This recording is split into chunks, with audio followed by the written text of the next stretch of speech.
Well, you know when I said it was intimate? Yeah. This is good. This is good. So this is just me.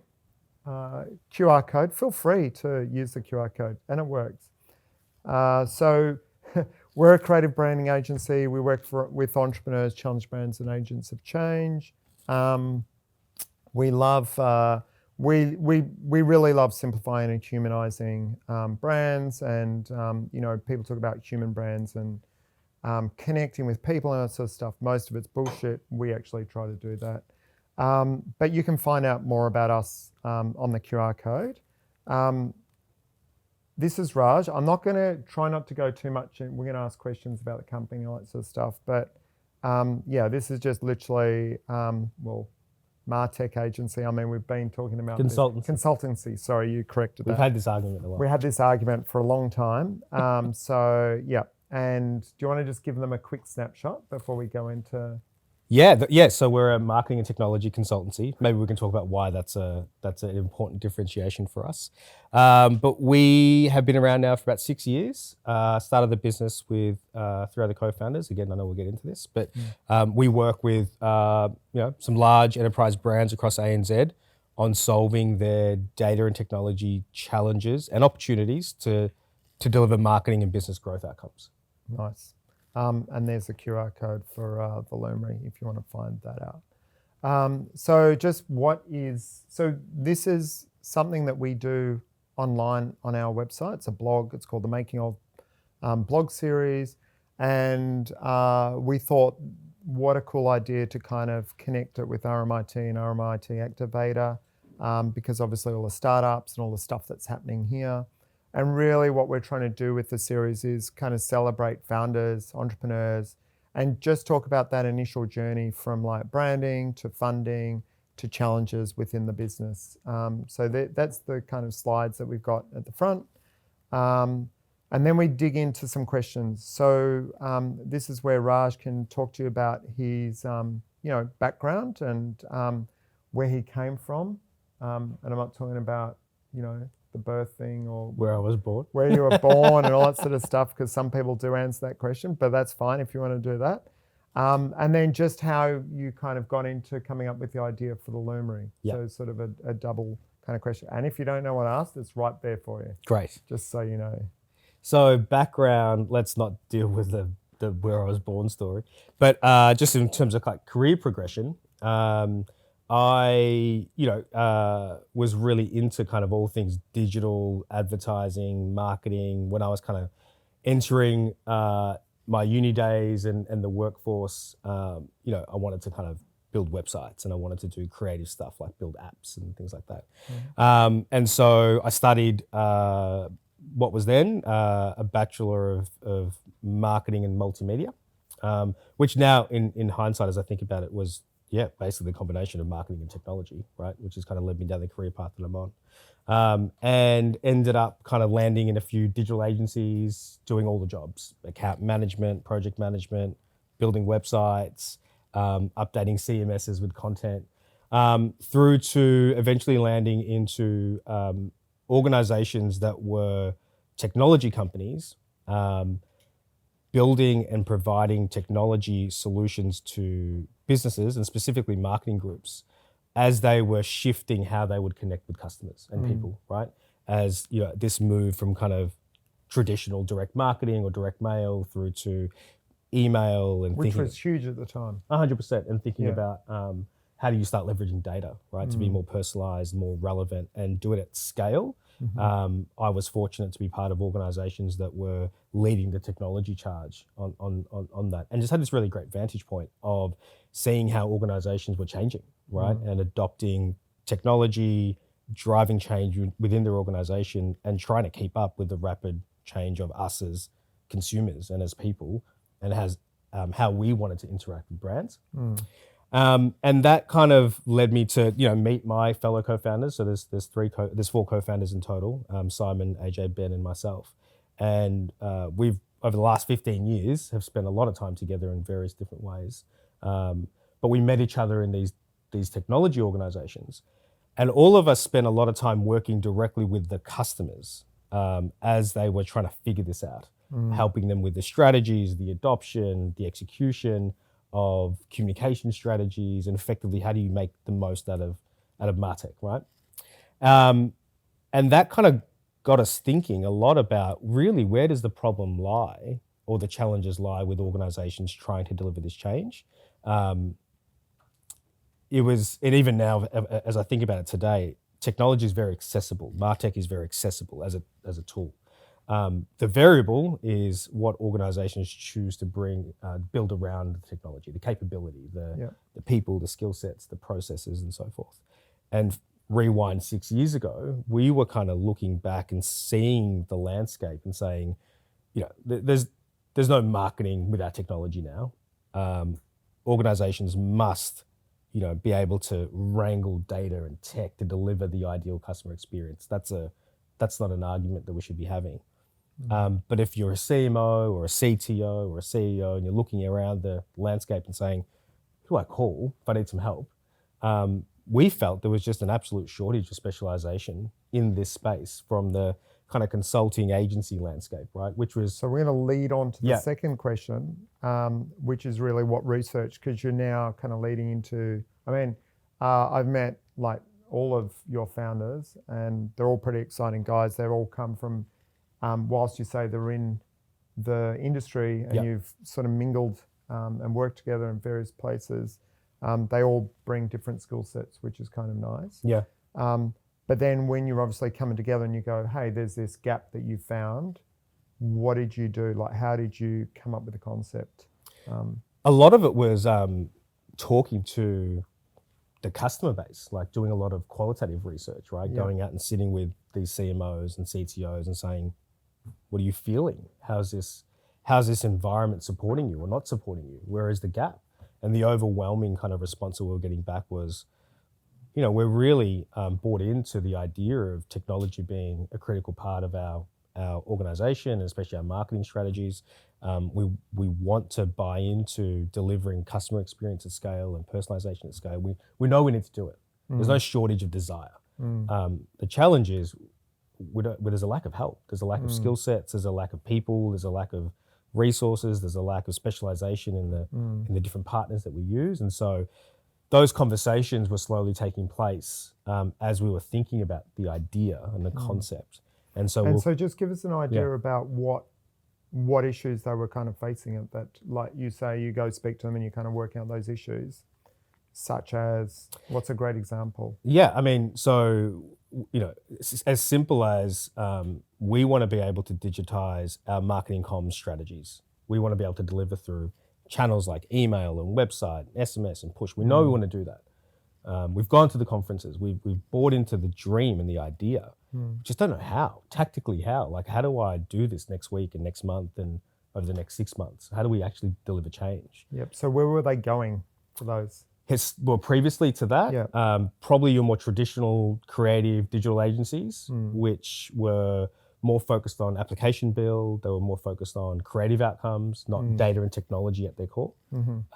Maybe some of the media agencies who, again, don't come from that world. The vendors themselves, who are great at building technology, but they weren't really providing a services type of outfit, a consulting agency style outfit. And so, they had a lot of partners, but they weren't specialized. They weren't built from the ground up to solve this challenge. Yeah. And that was the challenge that we wanted to go and solve for. Okay, nice. And no other players in the market at the time? Yeah, there were specialized shops that were probably very aligned to specific technology. So one of the decisions we made early on is that we would be vendor neutral. Yep. We wouldn't just go and sell one piece of technology or provide services on one piece of technology. Yep.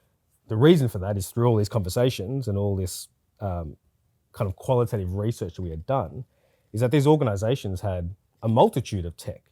Right now, there's a stat that flies around that the modern enterprise organization has something like 90 plus tools within their MarTech ecosystem.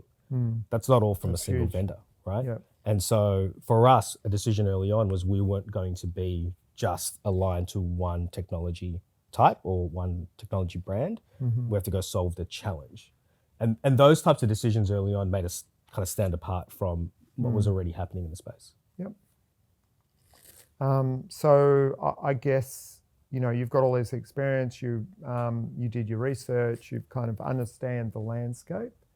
What was it like putting it all together? Because it's difficult, isn't it? I was reflecting on this question, right? And I think back then we had a feeling, which we didn't articulate very well early days, but we knew there was a challenge, and we knew there needed to be a different way. There was an air of frustration from the customers. We felt that we were frustrated, and we have to go do something different. That's one. Second thing we knew is that we wanted to provide a service, because we're a professional services organization, that went from consulting, like advice, through to tactical planning into execution, like hands in the tools, making things come to life.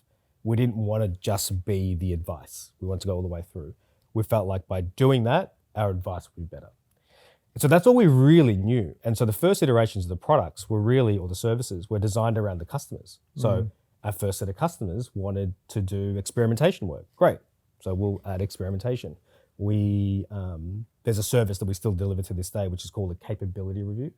We walk into an organization and look at their entire MarTech ecosystem, but not just the tech. We look at their people, their organizational structures, the capacity, the skill sets, the ways of working, a bit of a gap analysis, right? We designed that with the first customer. So the first iterations of the service were really based on what our customer needs were. We had the basis of the kind of the schematic of where we wanted to play, but the actual service offering was designed with the customer in mind. And then we iterated from there. So with the services, the tools that you talk about, and you mentioned people, what were your people like? What was happening from Our ground people? zero? Yeah. Yeah. So How did it start? So we had the founding group who themselves have come from this space. So whilst we're business owners, we're also practitioners, right? And to your earlier point, different skill sets. So we have hardcore strategy analytics skill set. We have a more business consulting transformation skill set. We have a technology execution skill set. So as a founding group, we had a lot of complementary skills. Very quickly though, we started adding to the group. Obviously we were hiring, right? And so we started hiring development folks. We started hiring project managers. What we recognized early on though was how critical the capability of those people was. Not the competencies, not the hard skills, but the cultural fit, the alignment to us as people, the organization we wanted to build. Fast forward to where we are today, 100 odd people. Our USP is linked directly to our culture. We recognize that very early on. Yeah, which is great. You said it at the start. Yeah.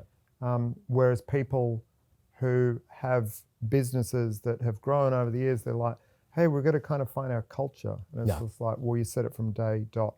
And there's all sorts of things flying around the internet about, early manifestos for, whether it be YouTube or whether it be Nike or whether it be Uber, these so-called decks that they started with. You sent me the Nike one, I think. I did. I still reference it to this day. I think it's amazing. It's a great reference. Yeah. So I guess, this is the toughest question for most, whether you're doing product, whether you're doing service, whether you're doing business. Everyone loves the idea, and we have these conversations all the time. I had one on Friday with someone. You want to start this idea.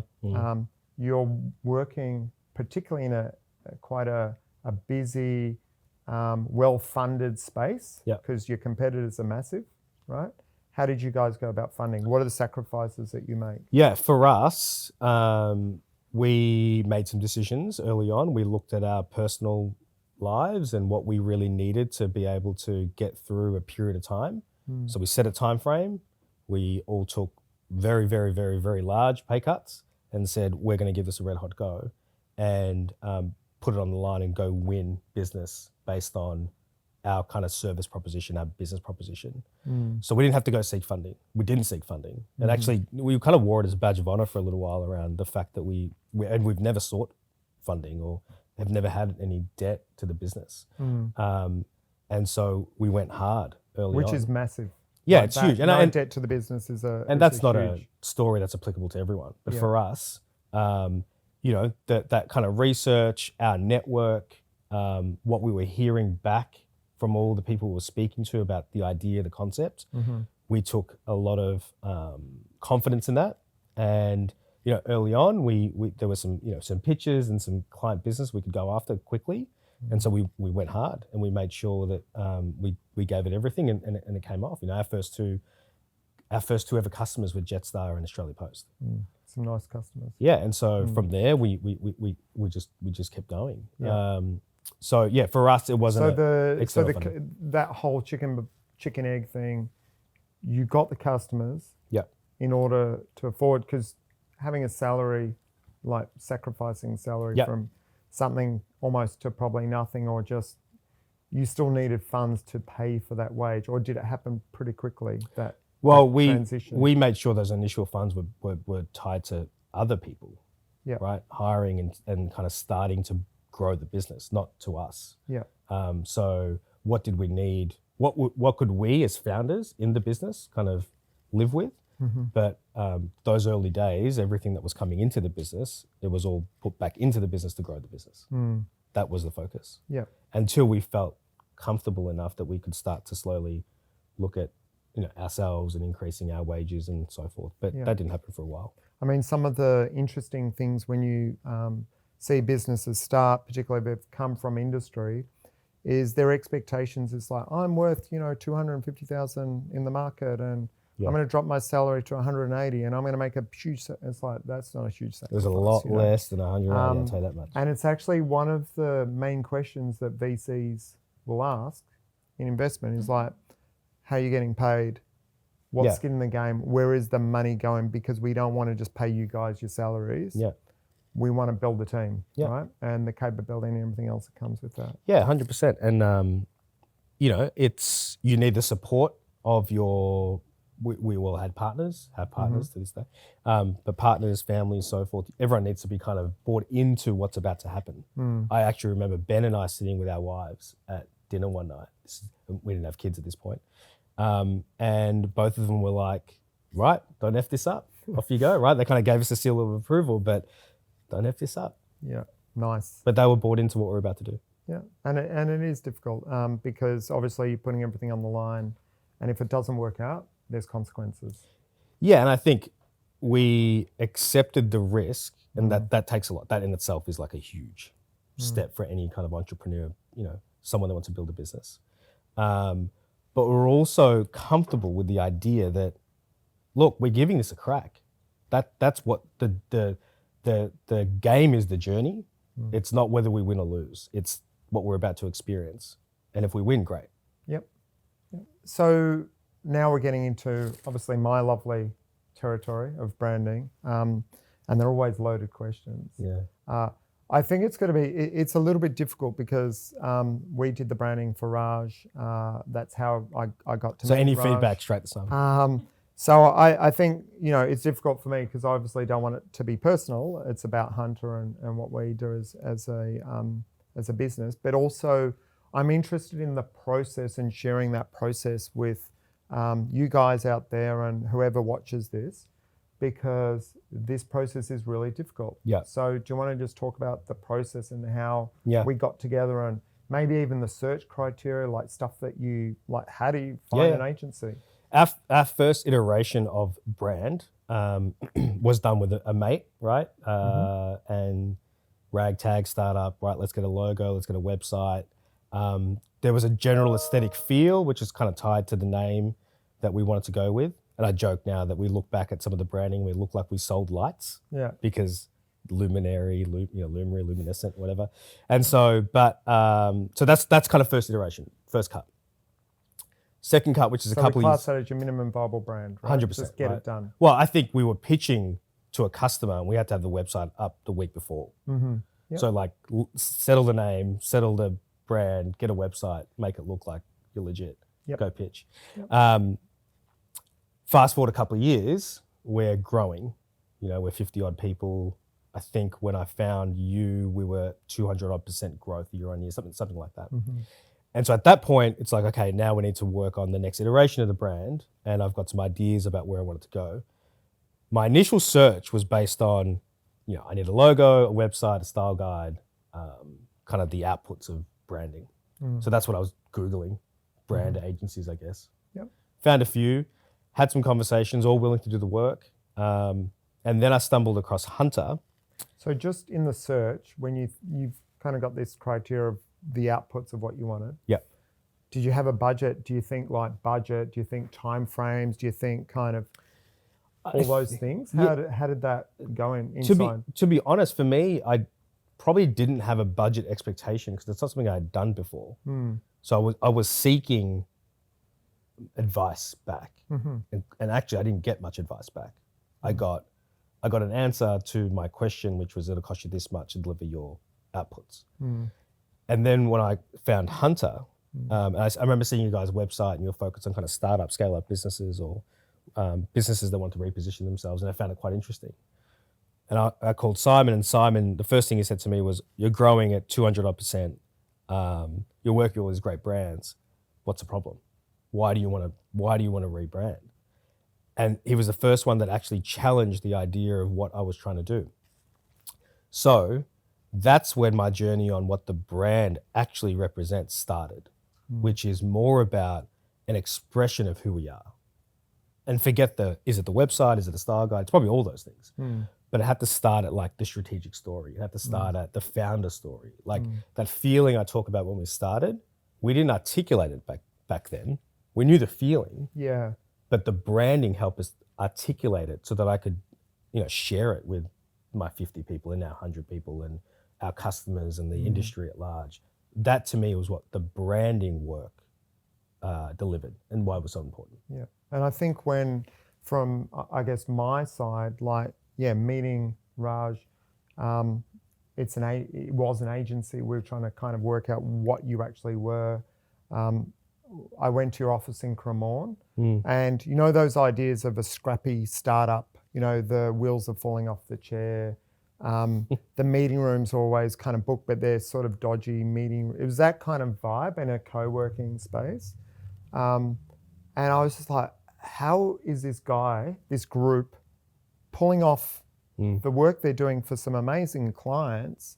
It's really not representative of who they were and, the ambition and they're all just really cool, fun people. We talk about diversity, we talk about all those things, exclusivity. You guys were everything that was a modern business, right? And I think for us, it's like, well, how do we capture all that as a brand? And then the other things that were quite interesting is you mentioned culture. Do you want to talk to them about your skateboards and what you do with the skateboard decks? Yeah, so when we turned the business turned one, a group of staff got together and gave the founders these kind of personalized laser engraved skateboards with our faces on them as a well done, thank you type thing, which is awesome.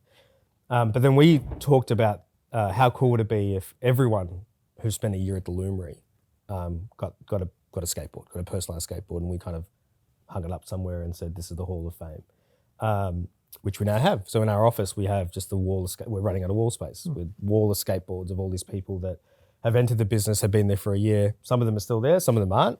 But it's a nice reflection of, someone told me the other day, I think there's 150, 160 people that have walked through our doors. And so right now, I think we're about 100 people.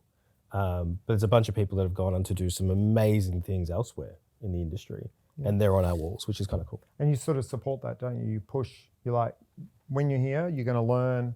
Yeah. We're going to get you to a certain power. And if you want to stay, fine. But, you're literally trying to get them ready for the next stage of. Yeah, we focus a lot on capability building, leadership. We have our director of organizational development is a psychologist. We focus on high performance team building, psych safety at the core of everything we do. Like, as a services people business, we have to invest in our people. And so part of our unique proposition is our people. That's what customers buy. Yeah. Right? So people, culture, those things are important to you, central to your 100%. Brand. So the process, because, one of the questions that we get constantly asked is, kind of love you guys, but how do you do, what's the process? We're a startup, or we're a scale up, or we're trying to reboot. So we had a couple of meetings. Yeah. We have a planning process where we ask 5 questions. You go away and do some homework. We obviously talked about it. how did you find the process? Was it easy from how did you cope with the people internally? All those sorts of things, all little things that possibly people may not know here. So, in complete transparency, I found the process originally really frustrating because on one side of my head, I was thinking about the outputs of like a style guide, a website refresh, right? And it wasn't until later, like I was like, actually, the process of uncovering what makes us us has been so critical and so worthwhile to what we still, reference all the stuff that we did back then. So I think if you're taking a position of kind of rebooting or really digging into what your brand represents, you got to give that process time. It's not about where's the thing at the end. It's did we really uncover what makes us us? And I remember, I think you guys spoke to all of our staff at the time. Yeah. Like you interviewed every single person and asked them why they work there and why do they love being there? Why don't they like being there? All those types of things. And with we kind of threw Matt, my partner, there's 2 questions that he'll fundamentally ask. One is, what's your favorite swear word, right? No branding agency asks that. And also we wanted to get a sense of culture because every time I went in there was music playing. It was a really good vibe. And it's kind of like, you've got modern companies trying to emulate what is real and normal. So there's things like, what's your favorite music? And like if we could build a Spotify playlist, what would that look like? Yeah. And then it got into culture, like what are you wearing? What are your favorite trainers? Like there was all these sort of cultural questions that I think we touched on, for our industry and our business anyway, we touched on something that perhaps your traditional shops forget, which is the uniqueness of the people and the variability of the people is what makes it so unique and creative and fun and innovative. And, creative agencies probably have done that for a long time, but I think in the consulting world or tech consultants or that sort of stuff probably have been a bit more rigid. Yeah. And so we were kind of, bridging those 2 areas. Yeah, you're a modern business. Yeah. And I think, we see this all the time. The corporates are trying to chase the culture. They're trying to chase the idea of modern business. And what we're seeing, particularly in the startups and the scale-ups, and you see it everywhere, and I know RMIT has interviewed a lot of founders here, is it's bubbling away. It's there. But rather than emulate it, trying to, fake it, it's nice to see businesses doing that well. Yeah, like you've got to figure out what is you. What is your business, and that is primarily the people that you've got in there, right? The culture's already there. Yep. Now, if you want to change it, that's a whole different strategy. But you've first got to figure out what is it. Yeah. I heard someone say to me last week, "Oh, next financial year, we're really going to double down and focus on our culture." And I'm like, it's an interesting thing to say. Yeah. Now you're going to think about it, right? Yeah, that's interesting. Yeah. And so I think through obviously the process, and I know one of the questions you kind of demanded, can we get this ASAP? It was almost like, because he's thinking all the things. And as we were undigging the culture, we kind of got into graffiti, and we were talking that came out in some of the illustrations that we did. And wearing socks. The socks, yeah. And we really twisted what the industry was doing, right, as a group. And I think what Raj and the founders had in their head, and that's the most important thing, pull that out. What are the people doing? What's the culture like? And then brand comes from that. Your ambition comes from that. The rest is just kind of hygiene, really. So I'll just move on to the next question. So I said we found you as this kind of scrappy startup. Now, don't be misled. Australia Post, Jetstar, doing amazing work. When Raj ran me, he literally whiteboarded like what you guys do, and I was just like, so end-to-end solutions, right?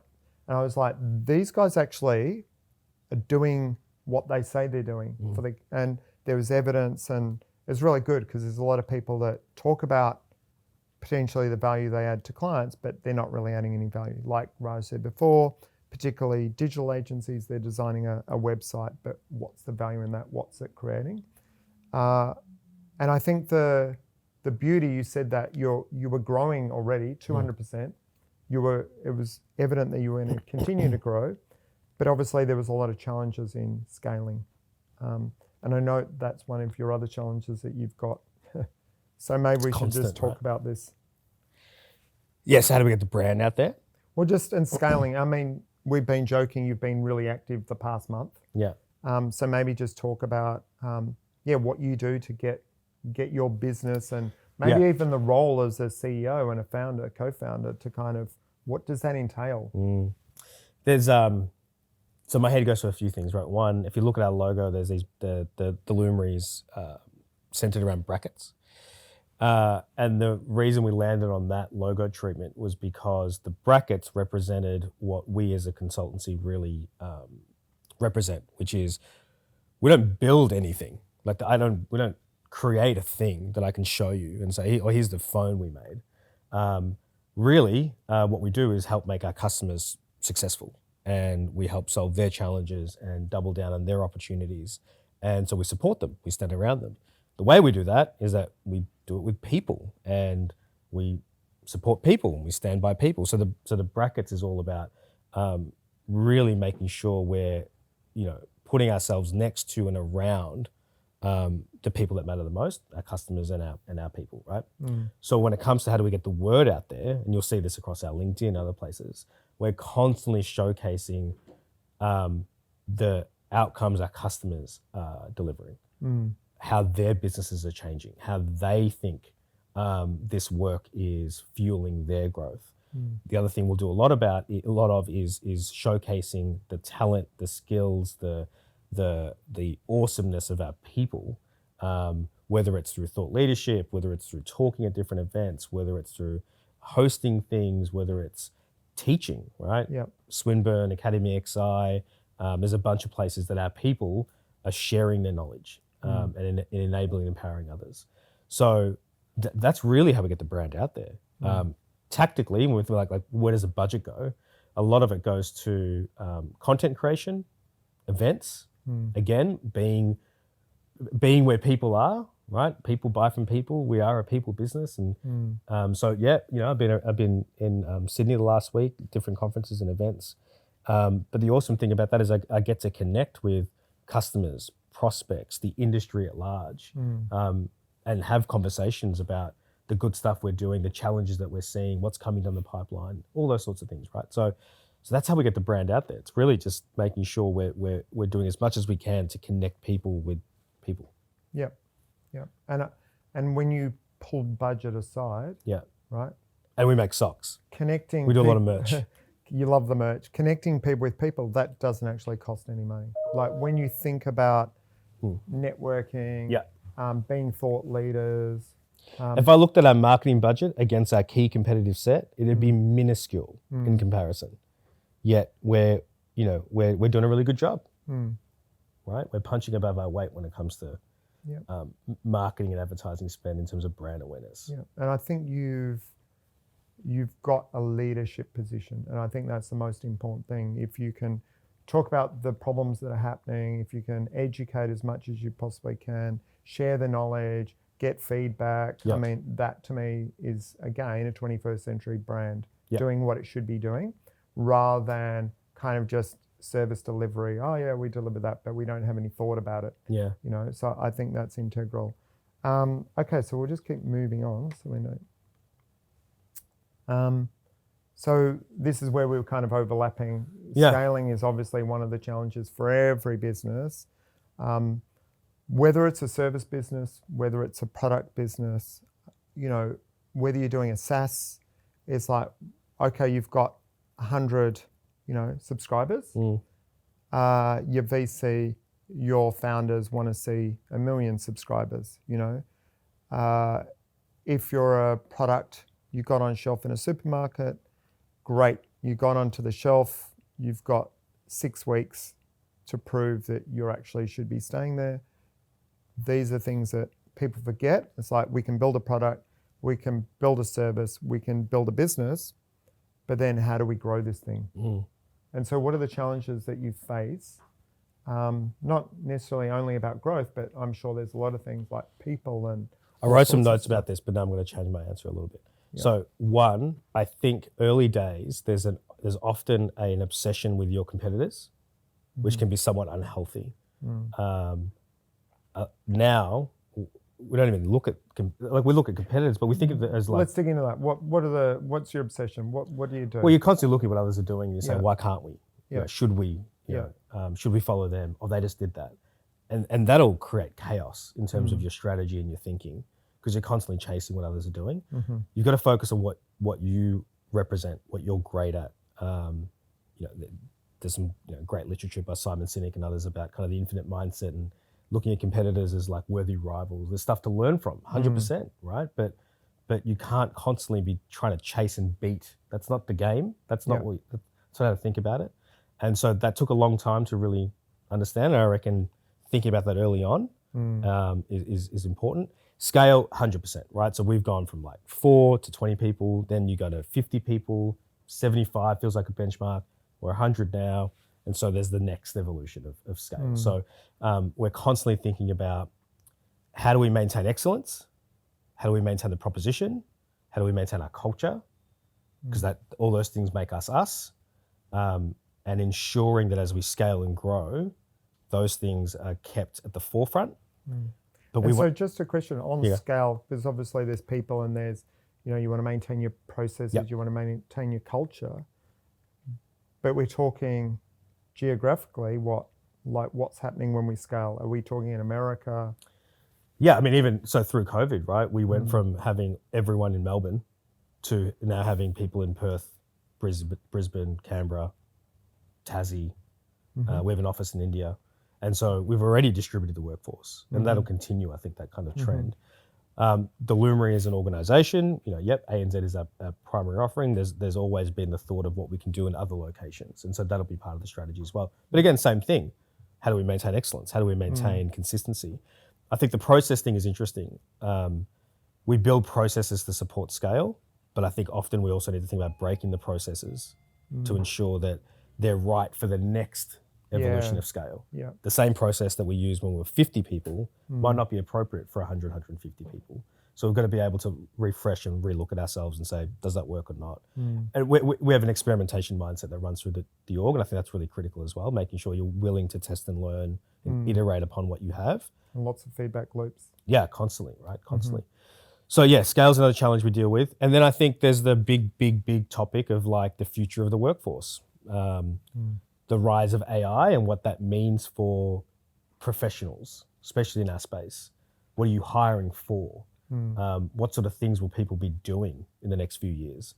How much of what they deliver today in terms of kind of craft competency will they do tomorrow? So what are you hiring for? How do you make sure you're hiring for the right overarching capabilities, acumen, leadership capabilities? So they're things that I'm thinking about a lot too. I met someone last week and she was writing code and she's like, just put it into AI. 100%. It's crazy. Yeah. So I mean, okay, because there's all this like no code and everything else. There's people obviously, looking at research and instead of those old research methods, it's like put it into the AI. Yeah. So you want to find people, and we were talking long term, but you want to find people who know how to use the tools that are now available.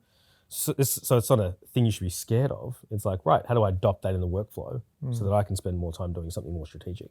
Because if this thing can spit out what I was taking me 8 hours to deliver, fantastic. I just saved 8 hours. Do you have challenge? You talked about competitors before and not watching what the industry does and all that sort of stuff. Do you have situations where perhaps a client might misinterpret what you guys actually do? All the time. And so undervalue that and try to... Yeah, I was actually looking at today, we have what's the ideal customer? And all the different things that we look at. And it's not a title or it's not a brand. It's a whole bunch of things that need to come together for that to be an ideal customer. And one of the things we look at is are they going to value the outcome and the impact we can make, or is the ultimate value on the rate card? And if the ultimate value is on the rate card, they're probably not really going to be a great customer for us because they're not thinking about what we can do and deliver and change. That's when we do our best work. That's for us. So we're getting better and better and better about the right type of customer, and therefore, for the customer, are we the right type of consultancy? Are we the right partner? It's just a better conversation. And on both parts, I think we've had situations where we pulled out of gigs, and it's been a really amicable discussion. Like, we're probably not right. We can provide some guidance as where you should go, and the customer loves that honesty and that transparency rather than us trying to be everything and anything to a customer. Yeah, and I noticed that one of the things that I ask CEOs or MDs or leadership teams about their biggest challenges. And what was interesting through COVID, it was about distributed teams, managing culture, making sure they're doing the work. And then that shifted to finding people, right? Trying to get talent. And then that shifted again now to things they can't control. Interest rates, they can't control. The economy, they can't control. Distribution and logistics they can't control. You obviously would have experienced that through your customers, through stuff that was outside. How are they handling that? How is that affecting your business? So the pandemic was a real interesting learning experience, right? We were 4 years into the business, I think, when COVID really hit. So still pretty young, actually even younger, maybe 3 years. And 40% of our revenue was through travel-based industry, which shut down overnight. So there's 40% of the revenue gone out the door in a week. And out of your control. Nothing can do it. Out of their control. And so, there's an emotional roller coaster that you go on through that. But understanding what is in your control and what you can't control is really, really key. And I think that is the mindset that I took through that period, and that we as founders and as an executive team took through that period. What is in our control, and the other variables we can't, sure, keep an eye on them and understand them, but you can't obsess over what you can't control. Same thing moving into this year, economic uncertainty across different industries, and that'll impact different industries. Again, we're keeping an eye on that, but there are things that we cannot control. So we can scenario plan around what could happen, and that's absolutely what we should do, but we can't obsess over what we can't control. All right, well, we've got one final question, which is always a good one. So this one's about obviously knowing what you know, and thinking about the people that are starting up on their own journey. What sort of advice would you give? He goes, where do I start? There's heaps, hey? But what I looked at this yesterday, and I was thinking about what would I have liked to have known, or someone would have told me. Surround yourself. I was lucky enough, and I'm lucky enough to have 3 co-founders. So I have an automatic support network, right? We can lean on each other. Through the pandemic, we would do meetings in the morning with the executive team and all the rest of it. Pretty much every night for I don't know how long, we would all get on a call and just right, and have that vent or that release and that show of emotion that we could do. And that was really critical. But if I think back, if you don't have co-founders, you need a support network. You need people that you can lean on. The amount of people I spoke to when we were starting the business that would always give me the be careful, the watch out, the don't grow too quickly, all the limitations, but have never gone on the journey themselves was unbelievable. And now, as I think about all the different founders and startup folks that I'm fortunate enough to know, the conversation is always, what if? Why can't you? Have you looked at that? Here's a door I can open for you. It's constant growth conversation. And so surround yourself with people that have a growth mindset, right? Not, yes, absolutely taking an element of advice and risk and understanding risk is important, but I get so much energy from people who are constantly looking at me saying, why not? Why can't you go down that path? And I think that's really important.